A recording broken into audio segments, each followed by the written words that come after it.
We are providing special coverage of the work underway here in Tampa to help patients who receive this devastating diagnosis.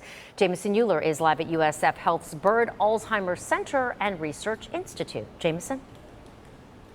Good evening, Wendy. This year, an estimated 6.5 million Americans will be living with Alzheimer's, and the vast majority of them are older than 75 years old. But there is a group much younger, some in their 40s and 50s, who will develop Alzheimer's. And as doctors try to better understand how someone gets the disease, this group with early onset Alzheimer's is even more baffling to researchers. This one was fun. Yeah. This is Bobby and Sandy Marshall looking through some of the best memories of their 38-year marriage. Look at that young guy. Look at that young stud, right?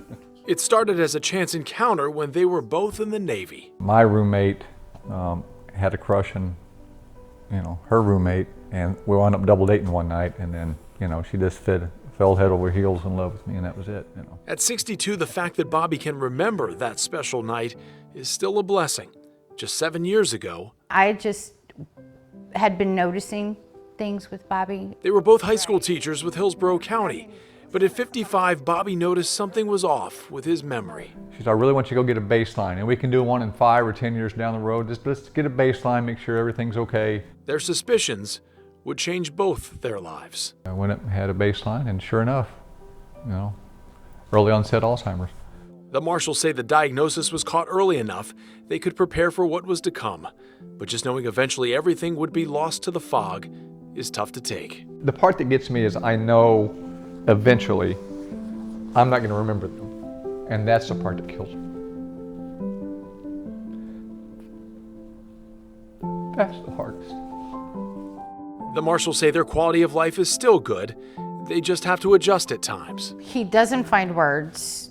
He loses them, and he loses the words often. But you don't try to put the word in his mouth either. At the height of the pandemic, the Alzheimer's got to be too much. And in 2020, Bobby had to retire from teaching at Leonard High School. His fellow teachers and students knew why. They said goodbye online and sent thank you cards. Thank you for being an amazing teacher and being a role model for your avid students. I'm going to miss you. And then the surprise.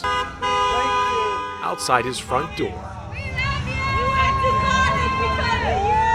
Even a former student who showed up in his USF cap and gown to hand Bobby his college diploma, the first in his family. Welcome to you, Bobby. Unless there is a cure soon, Bobby and Sandy know eventually that day will be permanently erased.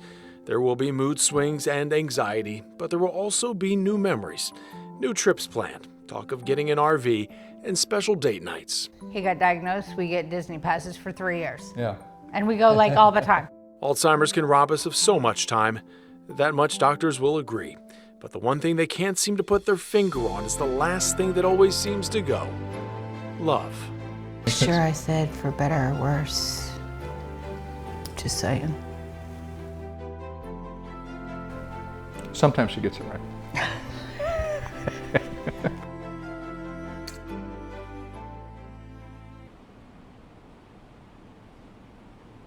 And I asked Bobby if there was any advice he had for anyone watching this, and without hesitating, Bobby said, go and get a baseline cognitive test. All it is a memory test, no poking or prodding, and it usually is free online or at clinics all over the Bay Area. Doctors will tell you Alzheimer's does not hit you all at once. There are subtle signs and symptoms along the way that can be obvious if you know what to look for. I spoke with one of the lead doctors at the Memory Disorder Clinic at Sarasota Memorial Hospital. It's a place that provides a whole host of resources, including free memory screenings 3 times a month.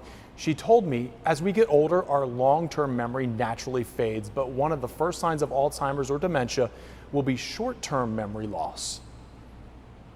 When a person is having problems with short memory, meaning they're having difficulty remembering things, very recent things, how long it is interfering with their life, then we are in front of more than just normal aging.